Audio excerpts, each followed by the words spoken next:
अनुसया लक्ष्मण सपकाळ वर्णी. माझ्या पायाचा त्रास मला असं जळजळ झाल्यागत व्हायचं का आग झाल्यागत. पण आता 3 महिने होत आले, हे 5वा हेलपाट आहे. तर 5व्या महिन्यात थोडंसं 4थ्यापासून कमी वाटायला लागले. थोडं थोडं गोळ्या औषधं घेतेच.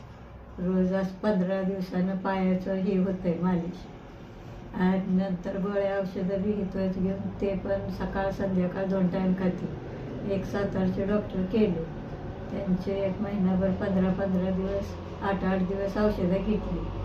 काही फरक नाही वाटला. परत मी काय नाही गेले, आयुर्वेदिकच घेतलं होतं, पण नाही काय फरक वाटला.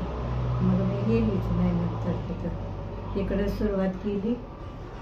तिथं डॉक्टर हर्षद माळी यांच्याकडून आता हे चौथा हेलपाट आहे माझा. तर आता इथून फरक वाटतोय थोडा थोडा, जरा कमी वाटतोय आता. एवढासं नाही हे झाला, पण थोडा कमी झाला. हे आता 2 वर्षाचं माझं हे आहे पायाच्या आगीचं. सगळी अशी म्हणायची की उन्हामुळं ह्याच्यामुळं होतंय.